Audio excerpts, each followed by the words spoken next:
As eleições de 2014 são emocionantes. É um momento em que elas deixam de ser anódinas, deixam de ser aquele jogo de cartas marcadas. Naquelas eleições, ninguém sabia o que queria acontecer. Teve 7 viradas. 7 viradas. Tudo bem, quase todas envolvendo Marina Silva, mas ainda assim são 7 viradas que poderiam determinar o resultado das eleições. Ninguém sabia quem chegaria ao segundo turno. Dilma, que supostamente tinha conseguido se eleger, muito mais por causa do PSDB do que por causa própria, e que tinha a sua tentativa de transferência de carisma, de personalidade, de popularidade de Lula, ela tem um grande problema na sua frente. Quer dizer, o povo inteiro, aquele povo brasileiro que nunca se preocupou com ideologia, com o que é esquerda, com o que é direita, com o que é capitalismo, com o que é socialismo, com o que é essa participação popular, o que é representatividade, nada disso, de repente o povo acorda.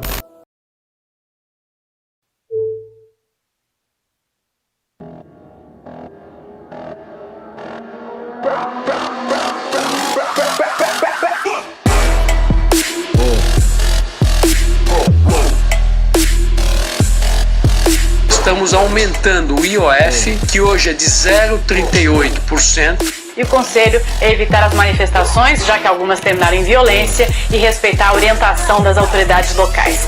Estamos indo para 6%. Aí nós vamos ter que fazer cortes importantes no PAC. Como presidenta, eu tenho a obrigação tanto de ouvir a voz das ruas, como dialogar com todos os segmentos, mas tudo dentro dos primados da lei e da ordem, indispensáveis para a democracia. 12 anos de PT fizeram mal ao Brasil. As políticas de interferência governamental do governo Dilma minaram a economia. Aumento de gastos, intervenção em preços, rombo nas contas públicas, crédito liberado e escândalos de corrupção. O resultado não poderia ser outro. O Brasil entrou em recessão.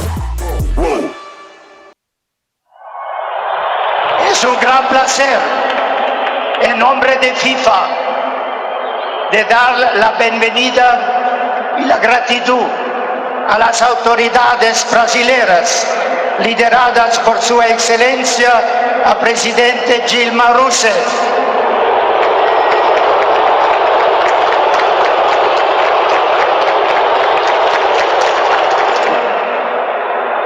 ¿A dónde está el respeto y el fair play, por favor?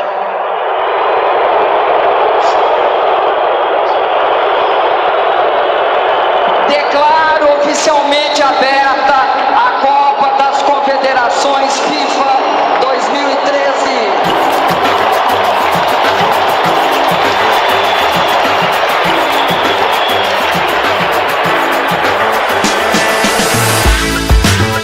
Durante os 4 anos do governo de Dilma, a economia brasileira teve o pior resultado em 5 anos, a maior inflação e o menor crescimento desde então.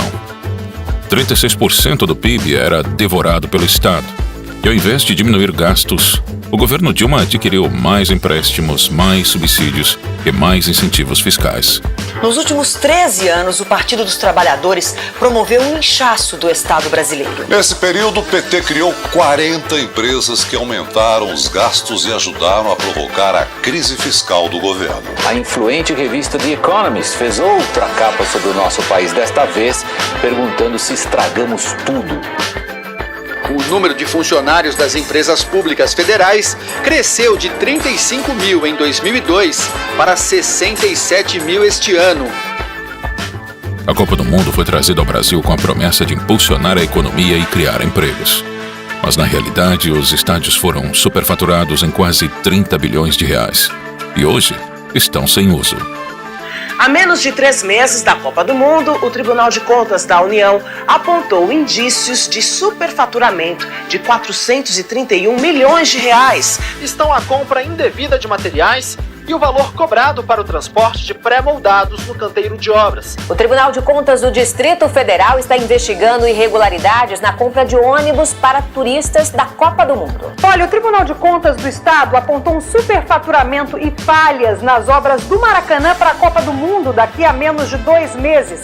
Os hospitais absolutamente depredados, sucatados, os médicos mal pagos, o corpo clínico deixa a desejar, falta dedicação para os pobres, nem falo das escolas, nem falo da segurança, mas o Mané Garrincha já está em 1 bilhão e 500, ninguém diz nada. Mas o Brasil está botando dinheiro do meu bolso, do seu bolso, e depois não tem para o velho carente que precisa de uma cirurgia, para a criança, para os pobres do Brasil.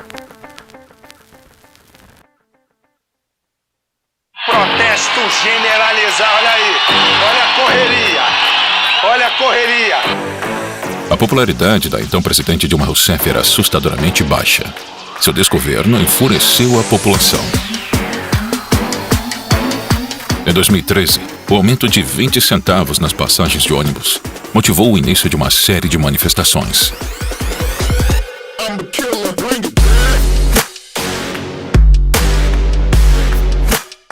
O que começou com a briga pelos 20 centavos se transformou em 1,5 milhão de brasileiros nas ruas. Você vai vendo as esquinas das avenidas Presidente Vargas e Avenida Rio Branco. Está tudo paralisado no centro do Rio de Janeiro. A revolta não tinha um objetivo claro e diversos grupos aproveitaram o momento para legitimar suas ideias.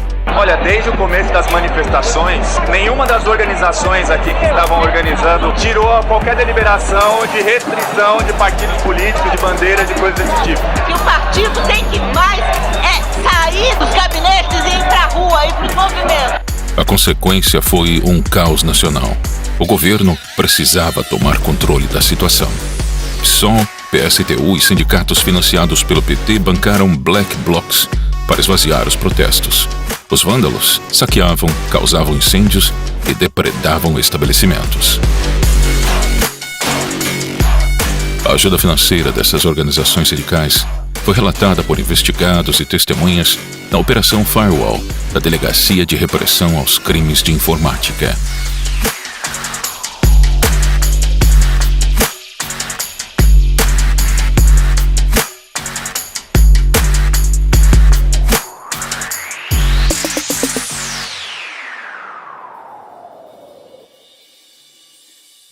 O esquema de corrupção na Petrobras foi descoberto graças a outra investigação que colocou políticos e empresários na cadeia, o Mensalão. Documentos da Justiça Federal revelam que foi a apuração do esquema de compra de votos de parlamentares que levou à Operação Lava Jato. A eleição de 2014 foi muito parecida com a de 2006. A corrupção pautou as discussões daquele ano. Enquanto o Mensalão era descoberto, outro esquema de corrupção estava sendo montado: o Petrolão. Ele era 33 vezes maior que o Mensalão. Envolvia propinas das empreiteiras, lavagem de dinheiro, evasão de divisas e superfaturamento de obras. Tudo isso para abastecer os caixas do PT, PP e PMDB, funcionários das estatais e políticos. As diretorias eram nomeadas por partidos políticos e seus diretores aprovavam contratos com empreiteiras. Não demorou muito para que as grandes construtoras do país, que têm negócios com a Petrobras, acabassem no centro das investigações. Segundo o ex-diretor de abastecimento da Petrobras, o esquema funcionava da seguinte maneira: de um lado, as empresas se organizavam em clubes para aumentar os valores de seus serviços para obras. Do outro lado, Lula e Dilma, presidente e ministra-chefe da Casa Civil na época, indicavam os diretores da estatal e eles cobravam propinas das empreiteiras para fechar contratos com preço acima do mercado. Em média, cada contrato era superfaturado em 3%. Se o valor da obra fosse 1 bilhão, era pago 1 bilhão e 30 milhões para as empreiteiras. O esquema foi descoberto pela Operação Lava Jato antes do período eleitoral. Alberto Youssef, o doleiro envolvido com a evasão de divisas, afirmou que Lula e Dilma tinham conhecimento do roubo da Petrobras. O doleiro Alberto Youssef declarou à Polícia Federal que a presidente Dilma Rousseff e o ex-presidente Lula sabiam do esquema de desvios de recursos para partidos políticos na Petrobras. Eu acredito que eles tinham conhecimento, no meu entendimento, do que acontecia. E você entende que esse esquema serviu aos interesses do governo? Serviu aos interesses do partido, automaticamente dos partidos da base aliada. A destruição da economia brasileira não parava por aí. O PT também roubava o Brasil, ajudando seus amigos políticos do exterior. O BNDES, um banco público, financiou de 2003 a 2015 as maiores empreiteiras do país para trabalhar fora do Brasil. Obras na Venezuela, Cuba, Peru, Argentina e na República Dominicana foram financiadas pelo Banco Nacional de Desenvolvimento, o BNDES. Todos esses países tinham governos autoritários e participantes do Foro de São Paulo. Enquanto o Porto de Santos, responsável por mais de 50% do PIB nacional, precisava urgentemente de reparos e modernizações. O governo brasileiro preferiu ajudar a reforma do Porto de Cuba. 692 milhões de dólares foram emprestados ao país, sem necessidade de devolução. Outra forma de financiar Fidel Castro foi através do programa Mais Médicos. Nesse instante, a senhora Presidenta da República, Dilma Rousseff, sanciona a lei que institui o programa Mais Médicos. Cerca de 12 mil médicos cubanos foram trazidos para o Brasil. E 70% de tudo o que eles ganhavam era compulsoriamente descontado de seus salários e enviado à ilha cubana.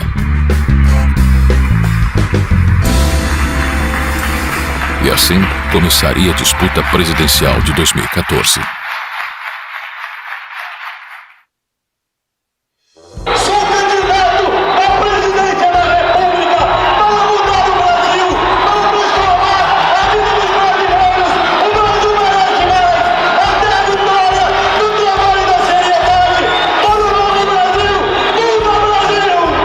Vindo de 3 derrotas, o PSDB apostou em um novo nome: Aécio Neves. Governei com pouco, porque governei um estado do Nordeste brasileiro com muita pobreza e botei o foco naqueles que mais precisam. Então aprendi a fazer mais com menos. Eduardo Campos era uma terceira via com chances reais. E seu nome ganhava força nas pesquisas como alternativa a Dilma e Aécio. O ex-governador de Pernambuco, Eduardo Campos, do PSB, tinha 7% no fim do ano passado. Oscilou para 6% e mantém agora os 6%. É fundamental um novo caminho, porque PSDB e PT há 20 anos governam o país. Se a gente quer chegar a um novo lugar, a gente não pode ir pelos mesmos caminhos. No dia 13 de agosto de 2014, Eduardo Campos cumpria sua campanha. O candidato viajava do Rio de Janeiro até Guarujá, em São Paulo, onde participaria de entrevistas nas televisões locais.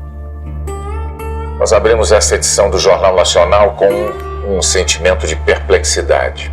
Menos de 24 horas depois da entrevista que nós fizemos com o candidato do PSB à presidência, Eduardo Campos, nós nos vemos na situação de termos que iniciar o noticiário com o anúncio da sua morte trágica e precoce. Queda de uma aeronave no litoral de São Paulo, em Santos, e nessa aeronave estava o candidato à presidência da República, Eduardo Campos, do PSB. Eduardo Campos saiu do Rio de Janeiro no jato Cessna 560XL, prefixo PRAF, com a mulher e o filho, segundo a assessoria do candidato. De acordo com a aeronáutica, por causa do mau tempo, chovia e ventava, o piloto não conseguiu enxergar a pista e arremeteu.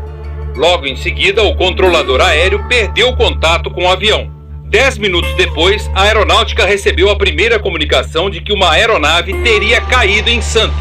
Ao 12:30, veio a confirmação de que todas as 7 pessoas que estavam a bordo haviam morrido. Eduardo Campos, 4 assessores, piloto e o copiloto.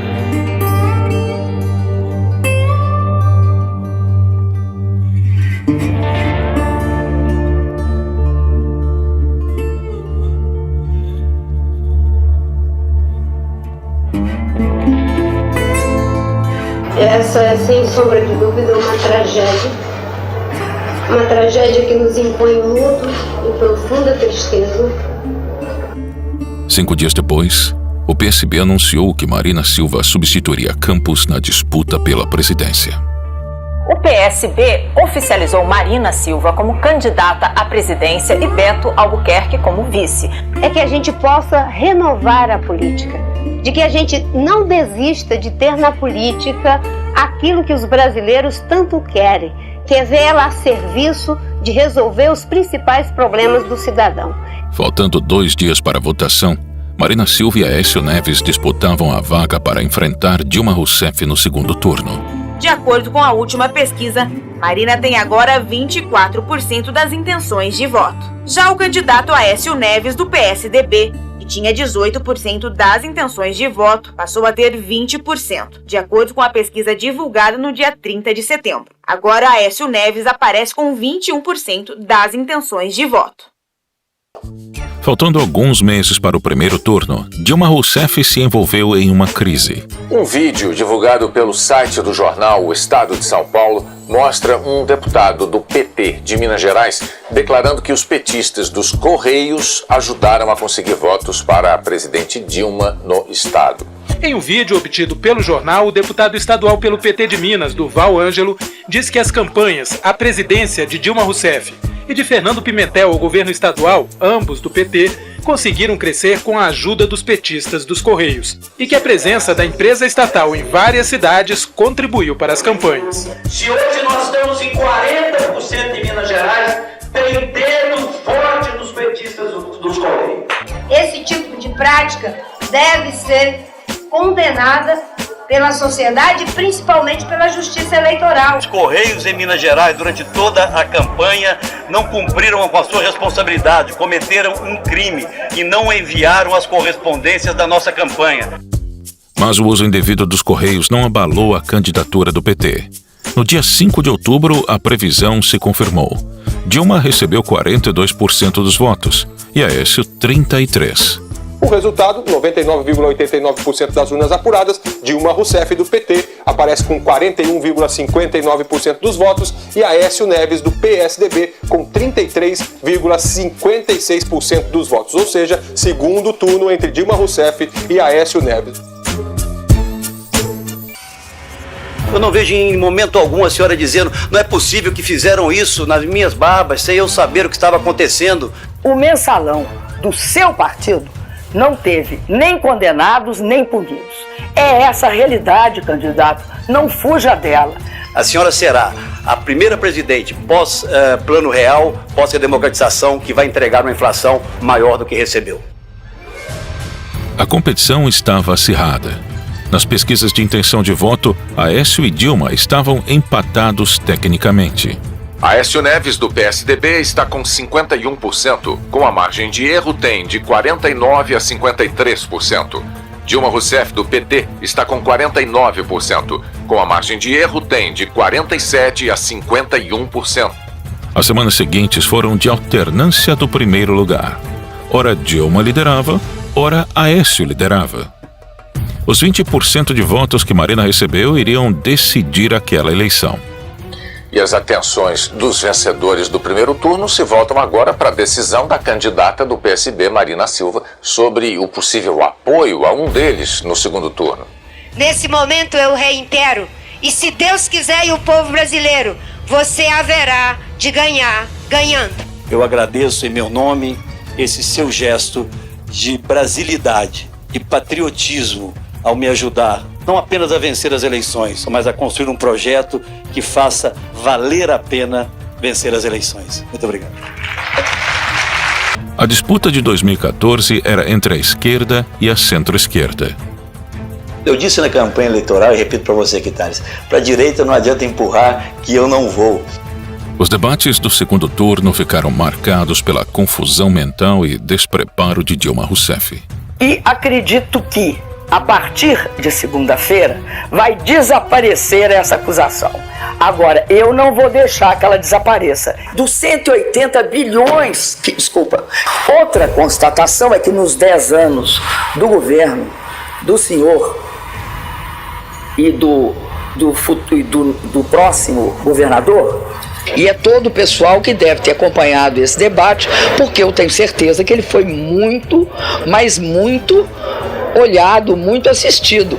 Aécio explorava o escândalo do Petrolão e Dilma o atacava com os desvios de verba da saúde de Minas e a construção dos aeroportos no governo do Tucano. A senhora e o ex-presidente Lula tinham conhecimento da corrupção na Petrobras. Dou oportunidade à senhora responder aos brasileiros. A senhora sabia, candidata, da corrupção na Petrobras? Seria importante também que o senhor relatasse para o telespectador o que ocorreu em Cláudio, quando o senhor construiu um aeroporto na fazenda de um familiar e entregou a chave para ele. A nossa principal empresa pública hoje tem o seu principal diretor preso e o governo da candidata Dilma Rousseff, ao invés de permitir que a CPI e as investigações ocorressem de forma adequada, tenta manipular as informações. Quando o governo de Minas foi dirigido pelo senhor, vocês não cumpriram o que manda a Constituição,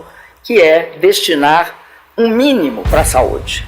Desviaram em torno de 7,6 bilhões de reais, é o que diz o Tribunal de Contas do Estado. No dia da eleição, o clima do Brasil era de indecisão. As pesquisas não mostravam nenhum candidato com vantagem. A vitória foi disputada voto a voto. Segundo o Datafolha, os dois candidatos estão tecnicamente empatados, no limite da margem de erro. E o resultado indica a diminuição da vantagem de Dilma sobre Aécio em comparação com a pesquisa realizada no meio da semana. O TSE mostrava Aécio na frente com 88,9% das urnas apuradas. Mas faltando pouco para o encerramento, Dilma conseguiu a virada. Às 7h32, só o restrito grupo testemunhou o momento decisivo da eleição. A candidata do PT ultrapassou o candidato do PSDB e assumiu a liderança. Quando finalmente, às 8h02, o país tomou conhecimento do segredo das urnas, Dilma já liderava por mais de 2 milhões de votos. Continuou na frente e, a partir daí, o Brasil apenas viu a presidente manter a liderança e às 8h27 ser oficialmente declarada reeleita. Apesar da virada, a reeleição de Dilma teve sua legitimidade questionada.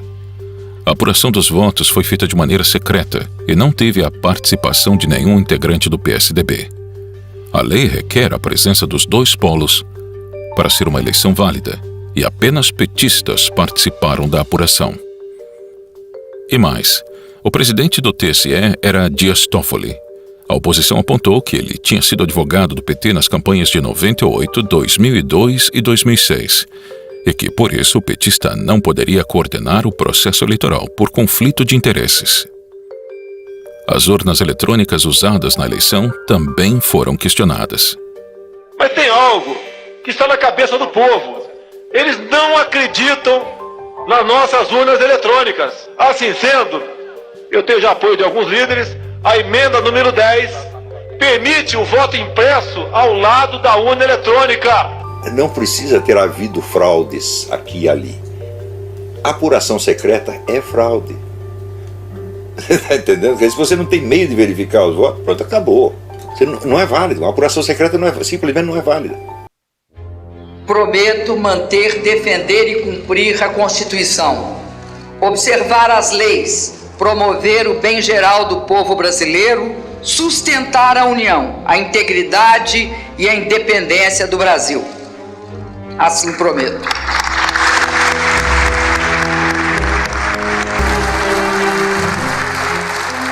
Dilma iniciou seu segundo mandato descumprindo as promessas que havia feito durante a campanha.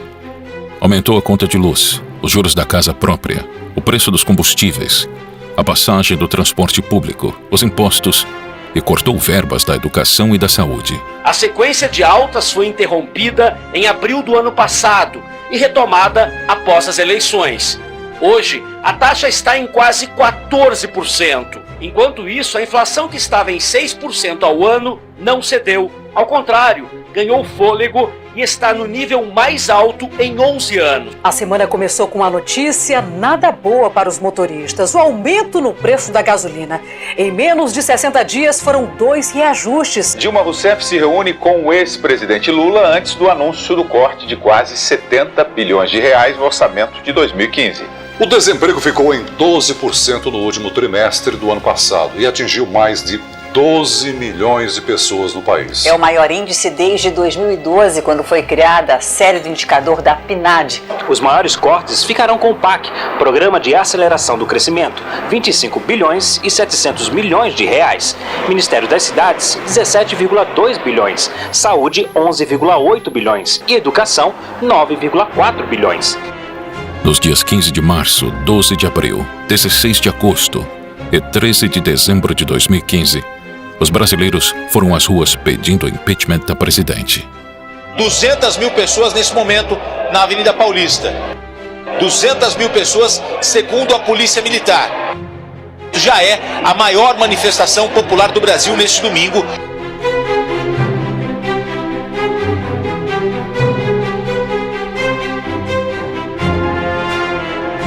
No mesmo ano, o TCU deu prazo para a presidente explicar uma série de irregularidades nas contas públicas de 2014, as chamadas pedaladas fiscais. Ficou comprovado que o governo Dilma realizou manobras contábeis fraudadas para maquiar o orçamento federal.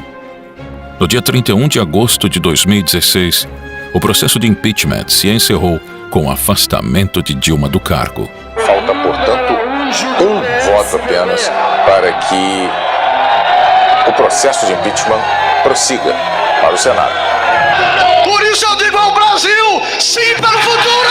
Já está, neste momento, às 11 horas e 7 minutos em Brasília, nesta noite de domingo, 17 de abril de 2016, a Câmara dos Deputados acaba de autorizar o prosseguimento do processo de impeachment da presidente Dilma Rousseff.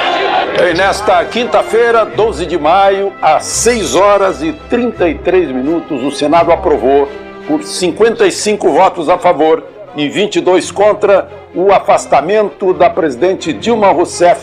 2 anos depois, Aécio Neves também virou réu na Operação Lava Jato. As empreiteiras investigadas admitiram a doação de quase 100 milhões de reais para ele e para Dilma. Por unanimidade, os ministros da primeira turma do Supremo Tribunal Federal tornaram réu o senador Aécio Neves, do PSDB. Ele agora será investigado numa ação penal por corrupção passiva e tentativa de atrapalhar as investigações da Lava Jato. A eleição de 2014 foi só mais um teatro. Os dois candidatos respondiam aos mesmos interesses. Independente de quem vencesse, o destino do Brasil seria o mesmo: Estado inflado, políticas populistas e demagógicas, corrupção e um país sendo governado para poucos.